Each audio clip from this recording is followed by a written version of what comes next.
Dombivli MIDC मधील एका chemical कंपनीमध्ये स्फोट झालेला आहे। प्रोबेट नावाची जी कंपनी आहे त्या कंपनीमध्ये हा स्फोट झाला होता। जमिनीत जवळपास 20 ते 25 फूट खोल खाली एक टँकर होता, त्या टँकरमध्ये हा ब्लास्ट झाला होता। त्याचा हादरा इतका बसला की या आजूबाजूच्या ज्या इमारती आहेत, स्टार कॉलनी असेल, गांधीनगर असेल, PNT कॉलनी असेल, अशा बऱ्याचशा इमारती आहेत। त्या इमारतींच्या घरांच्या काचा फुटलेल्या आहेत, लोकांचे TV फुटलेले आहेत। जवळपास या संपूर्ण घटनेमध्ये जी घटना झाली त्यामध्ये प्रचंड नुकसान झालेलं आहे। जी कंपनी आहे त्या कंपनीच्या बाजूला 2 फॅक्टऱ्या होत्या, हर्बर्ट ब्राऊन आणि त्याच पद्धतीनं अजून एक फॅक्टरी होती फाईन केमिकल म्हणून। या दोन्ही कंपन्या देखील पूर्णपणे जळून खाक झालेल्या आहेत। अशा परिस्थितीमध्ये या कंपनीचा हादरा इतका मोठा होता की आजूबाजूच्या जवळपास 5 किलोमीटरपर्यंतच्या एरियामध्ये संपूर्ण विभागामध्ये त्या ठिकाणी हादरे बसले होते आणि लोकांचं प्रचंड नुकसान झालेलं आहे। डोंबिवलीच्या ह्या केमिकल कंपनीच्या ब्लास्टमध्ये तिथले कामगार तर जखमी झालेच, परंतु सर्वात महत्त्वाचं म्हणजे ह्या परिसरातील लोकांना त्याचा मोठा फटका बसलेला आहे। घराचं नुकसान झालेलं आहे, परंतु त्यांची मोठ्या प्रमाणात शारीरिक नुकसानी झालेलं आहे। अनेकांना त्याच्यावर जखमा झालेल्या आहेत। जवळपास 130 लोक जखमी झालेले आहेत ह्या पूर्ण दुर्घटनेमध्ये। अजूनही हा आकडा वाढू शकतो। एकंदरीतच ह्या जर गोष्टीकडे पाहिलं तर ही केमिकल फॅक्टरी होती आणि केमिकल फॅक्टरी असल्यामुळे इथला जो ब्लास्ट हा खूप मोठ्या प्रमाणात होता, जी तीव्रता खूप मोठी होती। 5 किलोमीटर लांबपर्यंत त्याची तीव्रता जाणवली। आवाजामुळे कानांचे पडदे फुटून कायमचे कान बहिरे होण्याचीही शक्यता वर्तवली जात आहे या कामगारांची। त्याचबरोबर जे आजूबाजूला स्थानिक लोक आहेत त्यांच्या डोळ्यांवरती परिणाम होऊ शकतो, कारण केमिकल जो हवेत मिक्स होतो त्याचे जे काही कण असतात तो डोळ्यात जाऊ शकतात आणि इथल्या नागरिकांना त्यामुळे मोठ्या प्रमाणात त्रास होऊ शकतो। असे अनेक रुग्ण डोळ्यांच्या इस्पत आले आहेत, त्याच्यामध्ये एक 13 वर्षाचा मुलगाही आहे। असे अनेक रुग्णांना डोळ्यांचा त्रास झालेला आहे। डॉक्टरांकडून आवाहन करण्यात आलेलं आहे का डोळ्यांचा त्रास जर तुम्हाला होत असेल किंवा कानाचा त्रास जर होत असेल तर त्वरित तुम्ही डॉक्टरांचा सल्ला घ्या, कारण की हे पुढे मोठं तुम्हाला महागात पडू शकतो। डोंबिवली MIDC मधील एका केमिकल कंपनीमध्ये आज जो भयानक स्फोट झाला त्याची तीव्रता इतकी भयानक आहे की ज्या ठिकाणी स्फोट झाला त्या ठिकाणापासून सुमारे 1 ते 2 किलोमीटरपर्यंतचा परिसर जो आहे तो पूर्णतः हादरून गेलेला आहे। ह्या MIDC परिसरामधून 1 ते 2 किलोमीटर अंतरापर्यंतच्या सर्व इमारती ज्या आहेत या सुमारे 100 ते 125 इमारती असतील। या इमारतींच्या काचा फुटलेल्या आहेत, दरवाजे फुटलेले आहेत आणि इथल्या जे रहिवासी आहेत त्यांच्या घरांचंही मोठ्या प्रमाणात नुकसान झालेलं आहे। सर्वात मोठं नुकसान जे झालेलं आहे तो हा जो स्फोट झाला होता त्याच्या लागूनच असलेल्या गणेशनगर भागामध्ये स्फोटाची तीव्रता आहे ती मोठ्या प्रमाणात इथे बघायला मिळत आहे। 90% जी घरं आहेत तिथे या 90% घरांचं मोठ्या प्रमाणात नुकसान झालेलं आहे। सुमारे 250 ते 300 घरं पूर्णतः नेस्तनाबूत झालेली आहेत आणि उरलेली घरं जी आहेत त्यांचं 25 ते 30% नुकसान झालेलं आहे। इथले जे रहिवासी आहेत ते गरीब आहेत, मोठ्या मेहनतीने इथे घरं घेतलेली आहेत। आता जे अचानक हे संकट ओढवलं आहे त्यामुळे त्यांना मोठ्या प्रमाणामध्ये नुकसान सोसावं लागत आहे। त्यामुळे आम्ही हे नुकसान कसं भरू याची चिंता त्यांना सतावत आहे आणि शासनाने याचा विचार करावा आणि आम्हाला याच्याबद्दल नुकसान भरपाई द्यावी अशी मागणी जी आहे ती गणेशनगर मधल्या रहिवाशांनी केलेली आहे। मोदी सरकारला 2 वर्ष पूर्ण झाल्याच्या निमित्तानं उत्तर प्रदेशमधल्या सहारनपूरमध्ये नरेंद्र मोदींनी भव्य रॅलीला संबोधित केलं। भारतीय जनता पक्षाकडून या रॅलीचं आयोजन करण्यात आलं होतं। दिल्ली ते सहारनपूर रस्त्यावरती 80 एकरच्या परिसरामध्ये या अतिभव्य रॅलीला केंद्रातले अनेक दिग्गज मंत्री आणि भाजपचे अनेक दिग्गज नेते उपस्थित होते। मागच्या 2 वर्षामध्ये आपल्या सरकारनं काय काम केलं याचा लेखाजोखा मोदींनी देशाच्या जनतेसमोर या सभेत मांडला। तर मागच्या 2 वर्षात आपल्या सरकारवर भ्रष्टाचाराचा एकही आरोप नसल्याचा दावा पंतप्रधान नरेंद्र मोदींनी केला। उत्तर प्रदेश विधानसभेच्या आगामी निवडणुका डोळ्यासमोर ठेवून 2 वर्ष पूर्ण झाल्याच्या निमित्तानं सहारनपूरमध्ये भारतीय जनता पक्ष आणि पंतप्रधानांनी एक प्रकारे इथे शक्ती प्रदर्शनच केलं। मुंबई महापालिका निवडणुकीच्या पार्श्वभूमीवर शिवसेना भाजपमध्ये टीकेच्या फटाक्यांची पहिली माळ फुटली। निमित्त आहे मुंबईचा राजा कोण, वाघ की सिंह? या वादातून दोन्ही पक्ष एकमेकांना भिडले। राज्याचे गृहनिर्माण मंत्री प्रकाश मेहता यांनी मुंबईत अलीकडेच आयोजित करण्यात आलेल्या एका जाहीर कार्यक्रमात शिवसेनेला डिवचले। मुंबईतले वाघ केव्हाच संपले, आता गल्लोगल्ली फक्त सिंहाचंच राज्य असं मेहता म्हणाले। मेहता यांचा हा घाव शिवसेनेच्या बरोबर वर्मी लागलाय। शिवसेनेचं मुखपत्र असलेल्या सामनामध्ये आज पहिल्या पानावर सिंहाला जेरीस आणणारा वाघाचा फोटो प्रसिद्ध करण्यात आलाय। या फोटोसाठी देण्यात आलेल्या कॅप्शनमध्ये कुठलाही राजकीय पक्षाचा उल्लेख अथवा संदर्भ नाही, पण सध्याची राजकीय घडामोड एका नजरेत स्पष्ट करणारा हा फोटो चर्चेचा विषय बनलाय.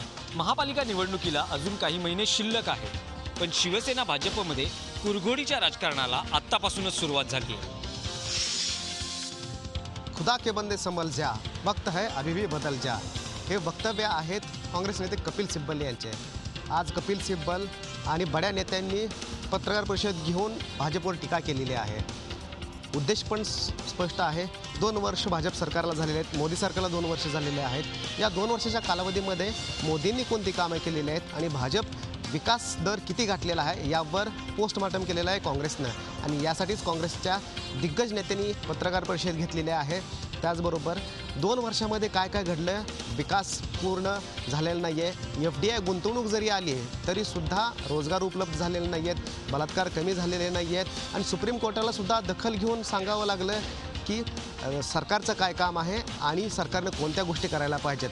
त्यामुळे या संपूर्ण पार्श्वभूमीवर रोजगार उपलब्ध झाले नाही, शेतकऱ्यांच्या आत्महत्यासुद्धा कमी झालेल्या नाही आहेत, त्याचबरोबर महिलांचे अत्याचार जे होतात ते सुद्धा कमी झालेले नाहीत. या सर्व मुद्द्यांना घेऊन 2 वर्षातील मोदी सरकारच्या कामकाजाचा पर्दाफाश काँग्रेसनं केलेला आहे. दुष्काळग्रस्त मराठवाड्यातील विद्यार्थ्यांना दिलासा देण्यासाठी राज्य सरकारने अनेक निर्णय जाहीर केले. विद्यार्थ्यांची परीक्षा शुल्क माफी करण्याचा निर्णय त्यापैकीच एक. मात्र वस्तुस्थिती वेगळी आहे. मराठवाड्यातील अनेक कॉलेजेसमध्ये विद्यार्थ्यांकडून जबरदस्ती परीक्षा शुल्क वसूल केलं गेलं. दुसरीकडे मागासवर्गीय विद्यार्थ्यांना मिळणारी शिष्यवृत्ती सुद्धा विद्यार्थ्यांना अद्याप मिळालेली नाही आहे. मराठवाड्यातील औरंगाबाद, बीड, जालना आणि लातूर या 4 जिल्ह्यातील मिळून 78,000 विद्यार्थ्यांना अद्यापही शासनाने शिष्यवृत्ती दिली नाही, आणि या कॉलेजेसमध्ये विद्यार्थ्यांकडून आता फी वसुलीसाठी तगादा लावला जातोय. एकीकडे शिष्यवृत्ती नाही, दुसरीकडे फी वसुलीचा तगादा, या कात्रीत मराठवाड्यातील विद्यार्थी अडकले आहेत. त्यामुळे मराठवाड्यातील हजारो विद्यार्थ्यांचं शैक्षणिक भवितव्य धोक्यात आल्याचं चित्र आहे. औरंगाबादेत 12वीच्या निकालावर दुष्काळाचंही सावट दिसलं. काही विद्यार्थ्यांनी दुष्काळ आहे, आम्ही अभ्यास करू शकलो नाही, आम्हाला परीक्षेत पास करा असं आर्जव उत्तरपत्रिकेद्वारे केलं. या सगळ्याची बोर्डानं गंभीर दखल घेतली आहे. हा सर्व प्रकार गैरप्रकारात मोडतो असं सांगत बोर्डाने या सर्व विद्यार्थ्यांचे निकाल आता रोखून धरले आहेत. राज्यातला पाणी टंचाईचा अचूक अंदाज येण्याकरता संपूर्ण राज्यात एकूण 45,000 निरीक्षण विहिरी बांधल्या जाणार आहे. सध्या राज्यात फक्त पाणलोट क्षेत्रातच या विहिरी असून या माध्यमाने अंदाज घेतला जातो. पण आता संपूर्ण राज्यात या विहिरींचं जाळं बांधलं जाणार असून वर्षातनं 4दा या विहिरीची पातळी किती आहे यावरून राज्यातल्या भूजल पातळीचा अंदाज राज्य सरकारला येणार आहे. या ठिकाणी भूजल पातळी कमी असेल तिथल्या टंचाईचं योग्य नियोजन राज्य सरकारला करणं शक्य होणार आहे. गावात नवीन पाणी टाकीच्या मागणीकरिता आज अकोला जिल्ह्यातील चांदूर येथील ग्रामपंचायत पदाधिकाऱ्यांनी विरुगिरी आंदोलन केलंय. गावातील वाढत्या लोकसंख्येमुळे अधिक क्षमतेच्या नवीन पाणी टाकीच्या मागणीकरिता हे आंदोलन करण्यात आलं. गावात सध्या 1 लाख लिटर क्षमतेच्या पाण्याची टाकी आहे, मात्र गावाच्या दृष्टीने अपुरी आहे. गेल्या अनेक वर्षांपासून 5 लाख लिटर क्षमतेच्या टाकीची मागणी या गावकरी करत आहेत. मात्र जिल्हा परिषद आणि प्रशासनाने आजपर्यंत कोणतीही दखल घेतली नाही. त्यामुळे हे आंदोलन करण्याची पाळी या ग्रामस्थांवर आली आहे. पुण्यातील बहुचर्चित मेट्रो प्रकल्पासमोरील अडचणींची मालिका थांबायला तयार नाहीये. अनेक अडथळे पार केल्यानंतर पुणे मेट्रो मंजुरीच्या अंतिम टप्प्यात आहे. असं असताना मेट्रोसाठी प्रस्तावित मार्गावरून शहरातील पर्यावरणवाद्यांनी डोकं वर काढलंय. वनाज रामवाडी मार्गावरील 3.5 किलोमीटरचा टप्पा नदीपात्रातून जाणार असल्याचं आराखड्यात दाखवण्यात आलंय. याबाबत अनेकदा हरकती नोंदूनही उपयोग झाला नाही. त्यामुळे पर्यावरणवादी कार्यकर्त्यांनी आता नॅशनल ग्रीन ट्रिब्युनलकडे धाव घेतली आहे. मेट्रोसाठी नदीपात्रावर पूल उभारल्यास नदीच्या पर्यावरणाला धोका पोहोचणार असल्याचं सांगत पर्यावरणवादी कार्यकर्त्यांनी ग्रीन ट्रिब्युनलमध्ये एक याचिका दाखल केली आहे. शहरातील अनेक मान्यवरांनी या भूमिकेला पाठिंबा दर्शवला आहे. याआधी देखील पुण्यातील मेट्रो ही एलिव्हेटेड असावी की अंडरग्राऊंड या वादामध्ये अनेक वर्षे गेली आहेत. मुंबई महापालिका आणि रेल्वेच्या अधिकाऱ्यांमध्ये समन्वय नसल्यामुळे दरवर्षी पाणी साचून रेल्वेचा खोळंबा होतो. त्यामुळं या 2 यंत्रणांमध्ये समन्वयाची गरज असल्याचं मत मुंबई भाजप अध्यक्ष आशिष शेलार यांनी व्यक्त केलं आहे. पश्चिम रेल्वेच्या हद्दीतील नालेसफाईच्या कामाची आज मुंबई भाजप अध्यक्ष आमदार आशिष शेलार यांनी पाहणी केली. यावेळी त्यांनी पालिका आणि रेल्वेच्या अधिकाऱ्यांना काही सूचनाही केल्या. त्यांच्यासोबत पश्चिम रेल्वेचे DRM आणि संबंधित अधिकारी तसेच महापालिकेचे वॉर्ड ऑफिसर, घनकचरा व्यवस्थापनाचे अधिकारीही उपस्थित होते.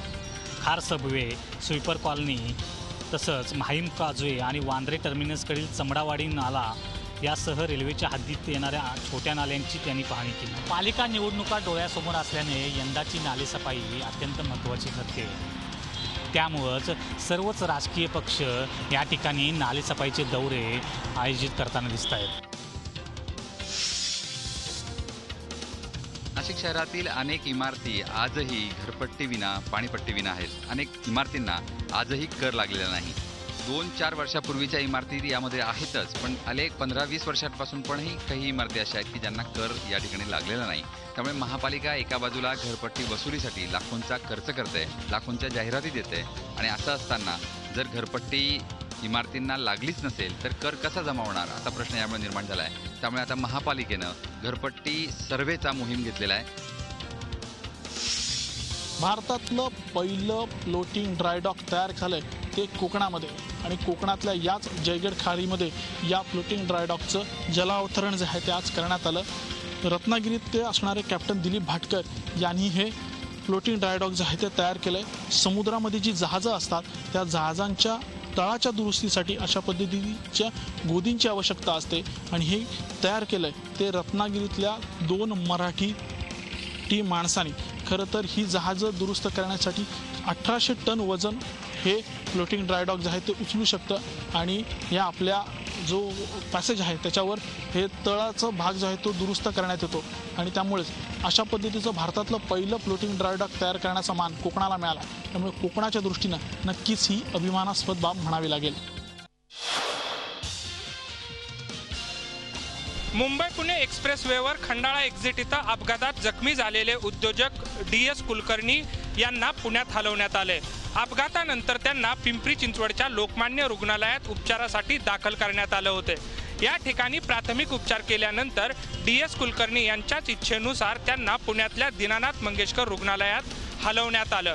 दरम्यान आपली प्रकृती स्थिर असून कोणत्याही अफवांवर विश्वास ठेवू नका असं आवाहन DS कुलकर्णी यांनी केलंय. हा अपघात मानवनिर्मित असल्याचा आरोप करत या रस्त्याच्या दुरुस्तीसाठी आपण यापुढे पुढाकार घेऊ असंही त्यांनी यावेळी सांगितलं.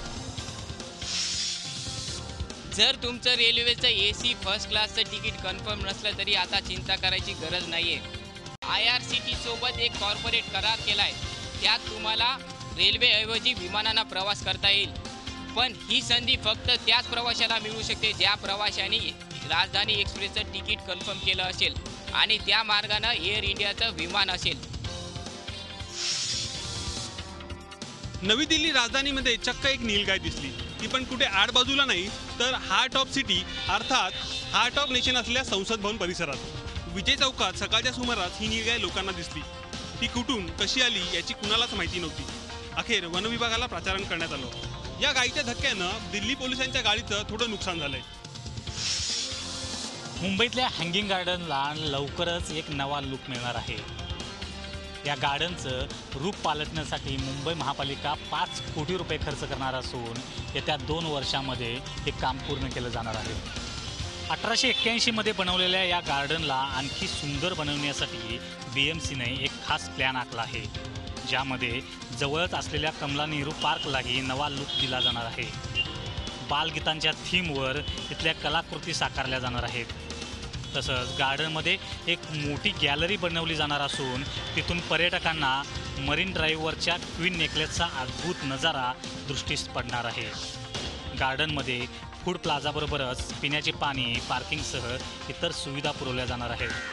तसंच तिथून जवळच असलेले ट्री हाऊसही विकसित केलं जाणार आहे. हँगिंग गार्डनचा विकास 2 टप्प्यात केला जाणार असून पहिल्या टप्प्यात सध्या असलेल्या सुविधांची दुरुस्ती केली जाणार आहे, तर दुसऱ्या टप्प्यामध्ये काही बांधकामे केली जाणार आहेत. औरंगाबादच्या रेल्वे स्टेशन परिसरात राधा त्रिभुवन या महिलेनं आपल्या 3 मुलींना विष पाजून स्वतःही आत्महत्या केली. आत्महत्येचं नेमकं कारण कळू शकलं नाही, मात्र सासरच्या जाचाला कंटाळून आत्महत्या केल्याचं पोलिसांनी प्राथमिक तपासात सांगितलंय. या सगळ्या प्रकारामुळे सासरच्या आणि माहेरच्या लोकांमध्ये जोरदार भांडण झालं, हाणामारी सुद्धा झाली. मात्र पोलिसांनी वेळीच हस्तक्षेप केला आणि हा सगळा वाद संपवला. हा वाद जरी संपला असला तरी या विवाहितेनं नक्की कशामुळे आत्महत्या केली याचा तपास आता पोलिसांनी करणं गरजेचं आहे. प्रेमासाठी वाटेल ते असाच काहीचा धक्कादायक प्रकार खोपोलीमध्ये उघडकीस आला आहे. खोपोली शहरातल्या एका डॉक्टर कुटुंबाच्या मुलीने आपल्या प्रियकराला चक्क स्पोर्ट्स बाईक घेऊन दिलेली आहे आणि ही बाईक घेऊन देण्यासाठी आपल्याच घरातील दागिन्यावर डल्ला मारला आहे. घरफोडीची एक तक्रार खोपोली पोलीस स्टेशनात दाखल होती आणि त्याचा तपास करत असताना हा प्रकार पोलिसांना हाती लागला आहे. या प्रकरणामध्ये ती बाईक जप्त केलेली आहे आणि त्या मुलीची चौकशी सुरू झाली आहे. याच्यामध्ये 4 आरोपींना पोलिसांनी अटक केलेली आहे. लातूर जिल्ह्यातील उदगीर हे शहर सध्या भीषण पाणी टंचाईचा सामना करत आहे. लातूर नंतरचे जिल्ह्यातील सर्वात मोठं शहर म्हणून उदगीरला ओळखलं जातं. उदगीर नगरपालिकेद्वारे 1.5 ते 2 महिन्याला एकदा नळाने पाणी पुरवठा केला जातोय. त्यामुळे उदगीरकरांना सध्या विकतच्या पाण्यावर आपली तहान भागवावी लागत आहे. शहराचा पाणी पुरवठा करणारा बनशेळकी तलाव कोरडा पडल्यामुळे अशी गंभीर परिस्थिती निर्माण झाली आहे. तर देवर्धन प्रकल्पातील उर्वरित असलेल्या पाण्यावर शहरातील मुख्य पाण्याच्या टाकीवरून नागरिक 24 तास पाणी घेऊन जात असतात. तर वाघधरी प्रकल्पातून शहरात 10 टँकरनं पाणी पुरवठा सुरू आहे. एकूणच लातूरप्रमाणे उदगीरला रेल्वेने पाणी पुरवठा करू असं महसूल मंत्री एकनाथ खडसे यांनी सांगितलं होतं. त्यामुळे उदगीरलाही लातूरप्रमाणेच रेल्वेनं पाणी पुरवठा करून उदगीरकरांची तहान भागवण्याची मागणी आता जोर धरू लागली आहे. कॉमेडी किंग लक्ष्मीकांत बेर्डेचा मुलगा ज्युनियर लक्ष्य अर्थात अभिनव बेर्डे लवकरच उपरी पडद्यावर झळकणार आहे. सतीश राजवाडे दिग्दर्शित आगामी सिनेमात अभिनव प्रमुख भूमिकेत झळकणार असून ही एक लव्ह स्टोरी असणार आहे. सिनेमामध्ये आर्या आंबेकर अभिनवच्या अपोजिट असणार असून पार्ल्यामध्ये या सिनेमाचं शूट सुरू झालेलं आहे. त्यामुळे लक्ष्मीकांत बेर्डेच्या पावलावर पाऊल टाकत अभिनव सुद्धा सुपरस्टार पद पटकावतो का हे बघणं उत्सुकतेचं ठरणार आहे. झी 24 तास रहा एक पाऊल पुढे.